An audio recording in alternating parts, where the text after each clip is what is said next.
आज्ञा है ना, माता पिता का आज्ञा का पालन करो। हालेलुया। लेकिन जरा सोचिए, आज बहुत से ऐसे मेरे मेरे जहन में बहुत से कुछ बातें हैं। मोकामा घाट कभी फिलहाल घटना 2-3 दिन पहले सुना।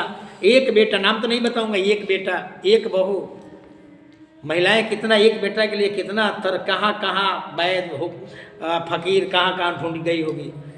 बेटा बहू, इसके पहले भी 2 साल पहले अपने मेरे माँ को घर से बाहर, बेटी यहाँ रही, फिर भी हमने सुना फिर अपने बेटी यहाँ। सोच लीजिए आज कितने ऐसे घर में माँ बाप होंगे, हालेलुया, बूढ़ा हो गए, परेशानी में है, लाचारी में है, लेकिन बेटा को कोई फर्क नहीं पड़ रहा है, कोई फर्क नहीं है। इसको हम कहते हैं ईश्वर का इनकार करना। क्या ईश्वर का इनकार करना ये नहीं है? बाइबिल कहती है कि अपने माता पिता का आदर कर, और हम परेशानी में हमारे माँ बाप है और हम उसको क्या है, बेफिक्र है, निश्चिंत है। हालेलुया। इसको भी हम कहते हैं ईश्वर का इनकार करना। हालेलुया। इसको भी हम कहते हैं ईश्वर का इनकार करना। हालेलुया। कुछ ऐसा भी घराना है यहाँ पर चर्च में, कुछ ऐसे भी घराना है जिसमें परिवार में अच्छा रिश्ता नहीं है। हालेलुया। बहू का अपने सास के साथ अच्छा रिश्ता नहीं है, ये संबंध अच्छा नहीं है, पति पत्नी के बीच में संबंध अच्छा नहीं है। क्या इसको भी हम कहते हैं यीशु परमेश्वर का इनकार करना। प्रभु क्या कहता है? आपस में प्रेम से रहो, और हम प्रेम को नहीं दिखाते हैं, उसको हम क्या कहेंगे? ईश्वर का इनकार करना। हम पतरस के इनकार को बार बार याद करते हैं। पतरस तो रोया, पतरस को जीवन मिला, लेकिन हम कितने बार इनकार करते हैं, लेकिन एक बार भी हम लोग रोते नहीं। कुछ लोग कहते हैं कि आंख में आंसू नहीं आता है। हालेलुया। हालेलुया। आगे निकालेंगे, एक वचन और निकालेंगे। हालेलुया। प्रेरित 5 अध्याय देखिए पतरस अब क्या कह रहा है, जरा सुनिएगा।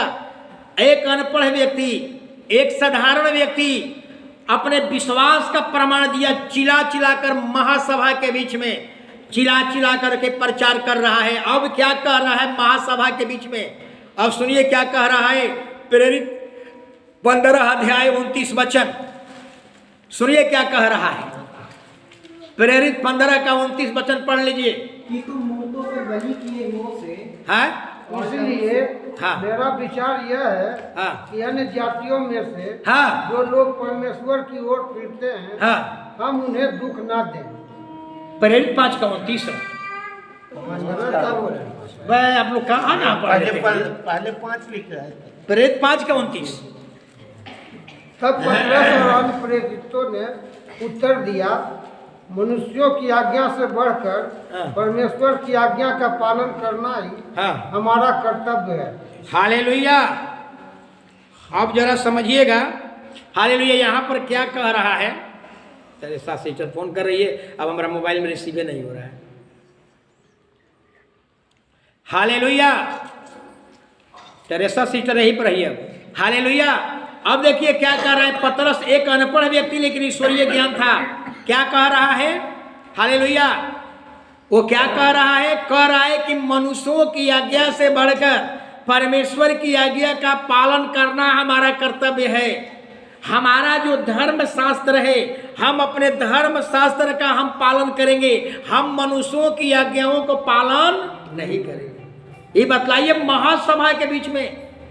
हालेलुया। इतने एक अनपढ़ व्यक्ति अपने विश्वास का प्रमाण देता है। आज यही जरूरत है हम लोगों को कि सबसे पहले हमारे अंदर ईश्वरीय ज्ञान हो। हालेलुया। ईश्वरीय ज्ञान हो, यानी प्रेरित की किताब पढ़ने से हमें पता चल जाता है। हालेलुया। क्या पता चलता है कि किस तरह से परमेश्वर ने अपने सेवकों को प्रचार करने का साहस दिया। अनपढ़ होने पर भी, माने अनपढ़, पढ़े लिखे से भी ज्यादा ज्ञानवान कौन है? जिसके पास परमेश्वर का ज्ञान। किताबी ज्ञान से बढ़ करके क्या होना चाहिए? ईश्वरीय ज्ञान होना चाहिए। हालेलुया। हालेलुया। लेकिन आजकल तो लोग क्या होते हैं, अपने आस पड़ोस के लोग को भी सुसमाचार नहीं सुना पाते हैं, डरते हैं, डर लगता है। लेकिन यहाँ पतरस जो है अनपढ़ व्यक्ति, हालेलुया, कोई डिग्री नहीं, मछली का काम करने वाला, और सभा के बीच में बिना डर का बेधड़क निफिकिर प्रचार कर रहा है। हालेलुया। फिर डर कहाँ से? मैंने एक बात को सुन लीजिएगा, जो खुदा से डरता है उसको जिंदगी में किसी से डरने की जरूरत नहीं है। और जो खुदा से नहीं डरता है वो दुनिया के सबसे बड़ा डरपोक कौन है? वही है जो खुदा से नहीं डरता है, सबसे बड़ा डरपोक वही है। हालेलुया। लेकिन एक शब्द आता है डर जो शब्द है कहां से आया? ये पृथ्वी पर डर शब्द कहां उत्पन्न हुआ? अदन की वाटिका में। ये डर शब्द कहां आया? अदन की वाटिका में। डर क्यों पैदा हुआ? जो ही आदम ने पाप किया, आदम ने, आरंभ में पढ़िएगा कि परमेश्वर और आदम की संगति, हर रोज परमेश्वर अदन की वाटिका में आता है और आदम के साथ संगति करता है। बाप बेटा की संगति होती है अदन की वाटिका में। सोचिए जरा, ये संगति होता है। लेकिन जो ही पाप किया आदम, जो ही आदम पाप किया, ये संगति क्या हो गया? टूट गया। और जो ही संगति टूटा, डर शुरू हो गया। कहता है कि मैं तेरी आवाज सुनकर डर गया। आप समझ में आ रहा है ना? डर कहां से उत्पन्न हुई? जब हमारा खुदा के साथ संगति टूट जाती है तो सारा डर हमारे जीवन में आ जाता है। हालेलुया। याद रखिए, हालेलुया, हालेलुया। परमेश्वर के साथ आपकी संगति रहेगा तो आप पतरस के समान महासभा में भी डरने की जरूरत नहीं पड़ेगा। पौलुस के समान युवाओं के साथ, हालेलुया। पौलुस को मालूम था मेरे साथ क्या होने वाला है, हालेलुया। फिर भी वो अपने प्राण का वो चिंता नहीं किया, हालेलुया। तो विश्वास, परमेश्वर के साथ आपका अच्छा संगति है तो एक आप मजबूत साहस का क्या करेंगे? प्रमाण देंगे। हालेलुया। तो डर जो शब्द है यही, हालेलुया, डर शब्द की उत्पत्ति यही से शुरू हुआ। हालेलुया। लेकिन आजकल हम लोगों को देखें, लोगों के पास ईश्वरीय ज्ञान नहीं है। चर्च के बाहर के पास लोगों का ईश्वरीय ज्ञान नहीं है। बता देता हूँ, कुछ लोग नए लोग हैं इसलिए समझा देता हूँ। ईश्वरीय ज्ञान नहीं है। ईश्वरीय ज्ञान नहीं होने के आत्मिक ज्ञान नहीं है। आत्मिक ज्ञान, ईश्वरीय ज्ञान, आत्मिक समझ, ये सब एक ही है। ये ज्ञान नहीं होने के कारण लोग क्या कर रहा है? पेड़ पौधा पूज रहा है। लोग क्या कर रहा है? नदी पूज रहा है। लोग क्या कर रहा है? नदी को दंडवत कर रहा है। लोग क्या कर रहा है? गाय पूज रहा है, बैल पूज रहा है, सांप पूज रहा है, चूहा पूज रहा है। आप सोचिए जरा, हालेलुया। ये तो बहुत बड़ा संयोग है कि हम लोगों के पास यीशु का वचन आ गया, ये बाइबिल मिल गया। अगर हम लोगों के पास ये नहीं होता तो हम लोग भी क्या करते? हालेलुया। सांप, छुछुंदर, चूहा, बिल्ली को हम लोग क्या करते हैं? पूजा करते हैं। यही हमारे जीवन का भगवान बन जाता। हालेलुया। लेकिन ये बहुत बड़ा अनुग्रह है कि हमारे पास ये प्रभु का वचन आ गया, जिससे संसार के समान हम जो हैं ये नहीं करते। आत्मिक ज्ञान नहीं होने के कारण लोग सूरज की आराधना करते हैं। दुनिया का सारा, वर्ल्ड का सारा वैज्ञानिक एक मंच पर बैठकर सिद्ध किया, the sun is a hot ball of gases, सूरज आग का गोला है। और किताब में जन जन तक पहुंचाया गया, लोग जाने सूरज आग का गोला है। लेकिन हम यहाँ क्या कह रहे हैं? हम यहाँ क्या कर रहे हैं? इंजीनियर हैं, डॉक्टर हैं, हमारे देश के बड़े बड़े IAS IPS अधिकारी, वो लोग भी क्या कर रहे हैं? दंडवत कर रहे हैं। इसको कहते हैं नॉनसेंस। हालेलुया। ये सृष्टि है, ये गॉड नहीं हो सकती, ये आत्मिक ज्ञान नहीं होने के कारण। हालेलुया। मैं सूरज को दंडवत नहीं करना है। सूरज को हाथ उठाकर कहिए, हे सूरज तेरा बनाने वाला तुझसे महान है। अगर कई बार बता चुका हूं सिर्फ परमेश्वर के बारे में, अगर ये जमीन है, घर है, तो कोई बनाने वाला है। अगर ये पवित्र शास्त्र है तो कोई लिखने वाला है। अगर आकाश है तो कोई बनाने वाला है। सूरज चंद्रमा है तो कोई बनाने वाला है। नदी है तो कोई बनाने वाला है। ऐसा ही जो सब कुछ बनाया वही गॉड है।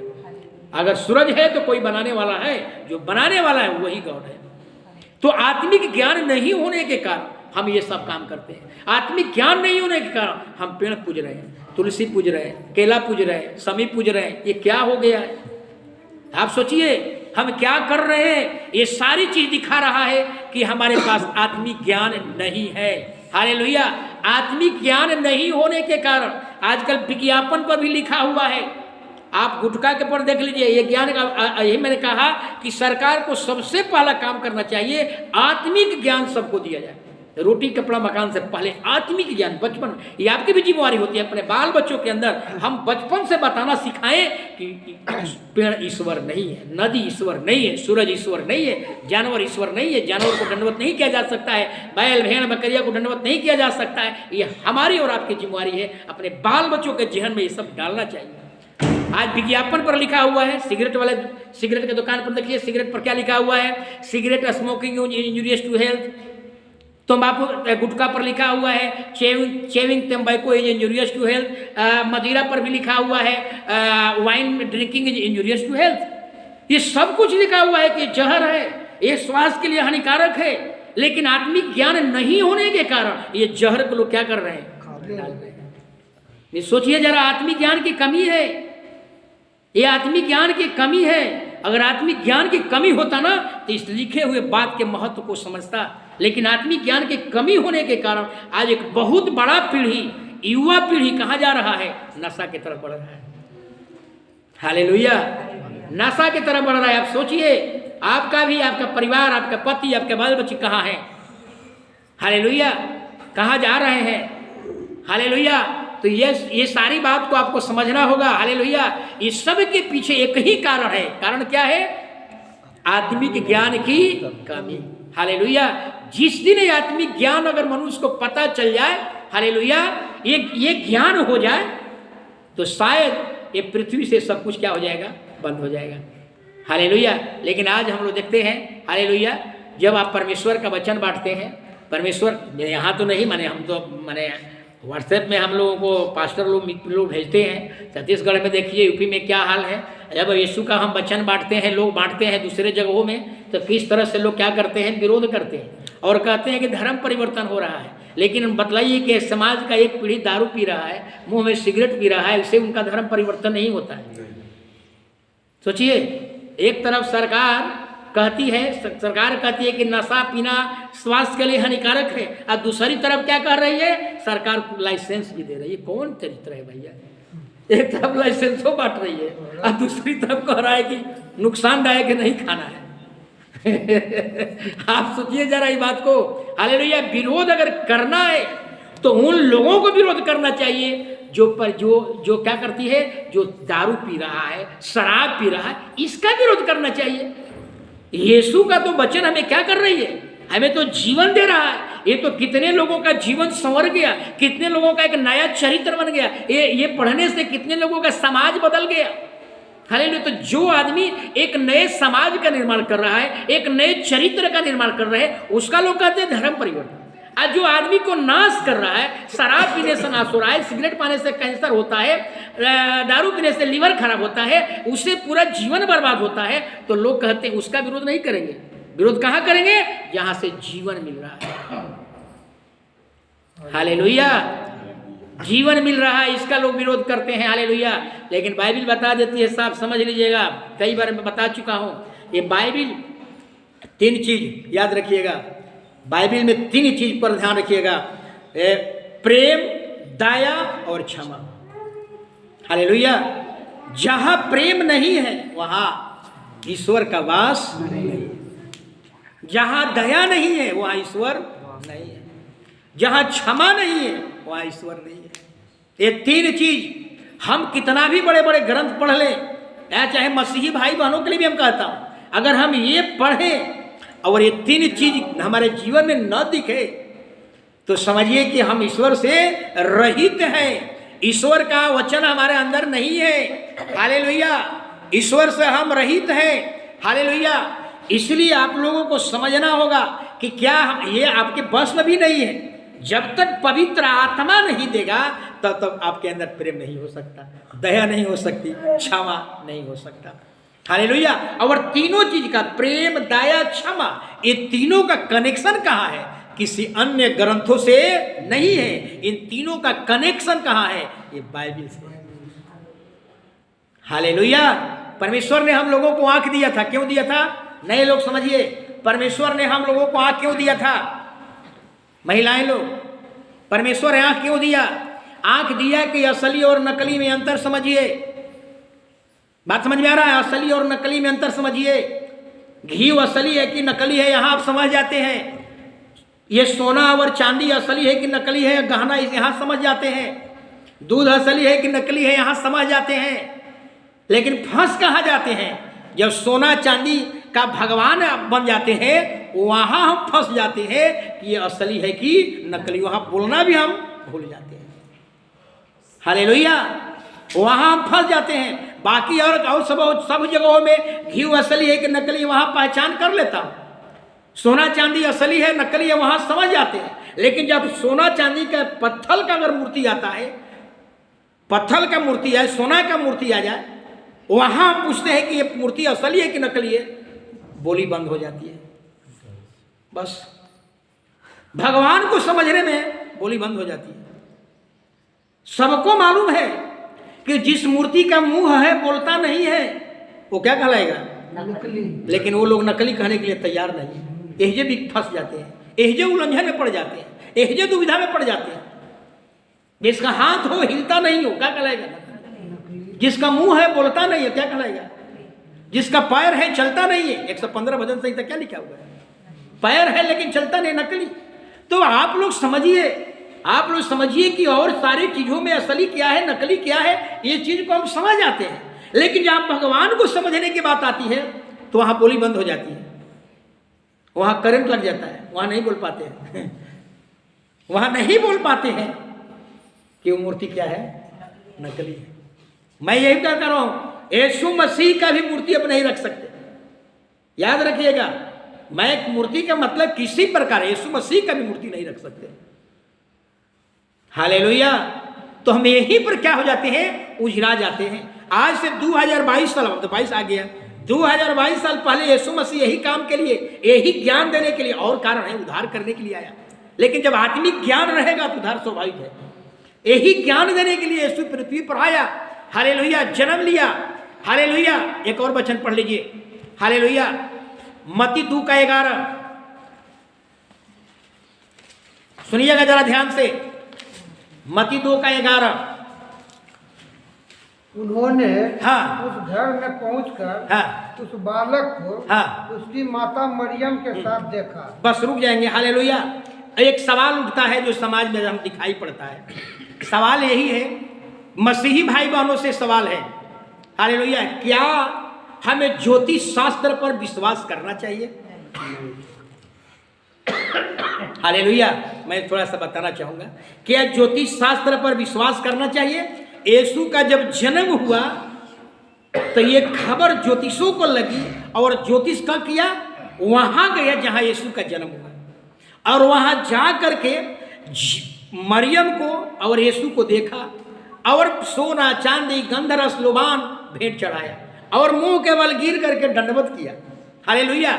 यहां तक ठीक है। जब यीशु का जन्म नहीं हुआ तब तक ज्योतिष शास्त्र को हम ठीक कहेंगे, लेकिन जब यीशु तैयार हो गया, पूरी तरह से तैयार हो गया, तो अब हमें ज्योतिष के अनुसार चलने की जरूरत नहीं है। अब हमें ग्रह और नक्षत्रों से संचालन होने की जरूरत नहीं है। क्यों नहीं है? क्योंकि अब वो आ गया है, ज्योतिषों का बाप आ चुका है, राजाओं का राजा आ चुका है, प्रभुओं का प्रभु आ चुका है। अब हमें ग्रह नक्षत्र से, अंगूठियों और ताबीज से हमें संचालन होने की जरूरत नहीं है। अब हमें सारे खजाने की जो चाबी यीशु है, अब हमें यीशु से संचालन होने की जरूरत है। हालेलुया। हालेलुया। इसलिए अब हमें ज्योतिष शास्त्र को मानने की जरूरत नहीं है, क्योंकि उससे भी बड़ा आ गया कौन? जीसस आ गया। ज्योतिषों का बाप यहां आ चुका है, सबका बाप आ चुका है, यहां सृजनहार आ गया है, यहां सृष्टिकर्ता आ गया है, सारे खजाने की चाबी मिल गई है। हालेलुया। सारे खजाना उससे खुल जाएगा। ओझा भगत के पास क्यों जाते हैं? लाभ के लिए जाते हैं, किस्मत कैसे खुलेगा, ये कैसे खुलेगा, नौकरी कैसे लगेगा। यहाँ सारे खजाने की चाबी जीसस है। हालेलुया। तो इसलिए अब मसीही भाई बहनों को हमें ग्रह संचालन, ग्रह नक्षत्रों से संचालन होने की जरूरत नहीं है, और ना अंगूठी और ताबीजों की जरूरत है। अब हमें खुद सारे जो खजाने की चाबी जीसस है, उससे हमें अब क्या होना है? संचालित होना है। हालेलुया। इसलिए बाइबल बताती है, हालेलुया, ये भी उसके मूल्य को समझे। ज्ञान सभी ने बांटा, लेकिन ज्ञान किसी ने नहीं दिया। ज्ञान किसी ने नहीं दिया, और जो ज्ञान दिया है वही हमारे लिए सब कुछ है। जो ज्ञान दिया है वो दिखाया कि आपसे कितना वो मोहब्बत करता है। आपका पति अपने पत्नी के लिए ज्ञान देता है तो दिखा जाता है कि सचमुच में उस पति का अपने पत्नी से कितना मोहब्बत है। आप जानते हैं कि वो क्या नाम है, वो वहाँ शेरशाह का क्या नाम है, नहीं, लखनऊ में आगरा प्रेम की नगरी बोला जाता है। मीडिया वाला बोलता है ये प्रेम की नगरी। मतलब ये वो कितना अपने पत्नी से मोहब्बत करता था कि अपनी पत्नी के लिए कितना बढ़िया एक बहुत बड़ा धरोहर दे के ताजमहल। सोचिए, दिखता है कि उसका पत्नी से कितना प्यार है, लेकिन उससे भी बढ़ करके परमेश्वर अपने हम लोगों के लिए क्या किया, अपना जान दिया है। हालेलुया। और उससे भी बढ़कर कहेंगे कि यीशु हमारे अंदर जो डर पैदा था वो क्या किया है, बाहर निकाल दिया है। हालेलुया। बहुत लोगों का आज संसार में बहुत लोग डरा हुआ है, भयभीत है। हालेलुया। लेकिन जहां प्रभु आए, प्रभु में आए, ये डर क्या हो गया, हमेशा के लिए खत्म। हालेलुया। बहुत बड़ा काम किया। जो डर पैदा हुआ कहां पर, अदन की वाटिका में, वो जीसस ने क्या किया, डर को निकाल दिया। क्यों डर निकल गया, क्योंकि परमेश्वर के साथ हमारी संगति आ गई। अगर यीशु नहीं होता, हमने बताया कि डर क्यों आया अदन की वाटिका में, कि परमेश्वर की संगति टूटा और आदम डर गया। संगति टूटा, आदम डर गया। हालेलुया। तो आज भी पाप करेंगे, खुदा की संगति टूट जाएगी। आज भी परमेश्वर के एक आज्ञा का उल्लंघन करेंगे, संगति टूट जाएगी। और जब संगति टूटेगा तो स्वाभाविक है आपके अंदर डर, भय, सारे परेशानियों से हम ग्रसित हो जाएंगे। हालेलुया। इसलिए परमेश्वर हमें क्या किया, आत्मिक, आज का शीर्षक यही कि हमें आत्मिक ज्ञान की जरूरत है। हालेलुया। और यीशु, हालेलुया, यीशु का ज्ञान, यानी ये ज्ञान कहाँ से आया, बाइबल से आया। और जब तक हमारे जीवन में ईश्वरीय ज्ञान नहीं है, तब तक समझिए कि हम कितना भी पढ़े लिखे हैं, समझ लीजिए हम नन से मूर्खता है, मूर्ख के समान। ईश्वरीय ज्ञान बहुत जरूरी है। हिम्मत देखिएगा कि बहुत बड़ी, अगर जब समाज जो है मूर्ति पूजा कर रहा है, इसका मतलब ये नहीं है। आत्मिक ज्ञान एक अलग होता है, ईश्वरीय ज्ञान एक अलग होता है। ईश्वरीय ज्ञान हमारे अंदर आनंद देता है। ईश्वरीय ज्ञान हमारे अंदर के डर को, भय को दूर करता है। ईश्वरीय ज्ञान ये मालूम नहीं है, ईश्वरीय ज्ञान ऐसा नहीं है कि हम पढ़े लिखे नहीं तो हमारे पास नहीं। हालेलुया। ईश्वरीय ज्ञान के लिए हमारे कोई योग्यता नहीं है। प्रार्थना कीजिए, घुटना में बैठिए, पश्चाताप कीजिए, परमेश्वर आपको क्या करेगा, ये ज्ञान से भर देगा। हालेलुया। आएंगे हम प्रार्थना करेंगे। हालेलुया। परमेश्वर पिता, हम धन्यवाद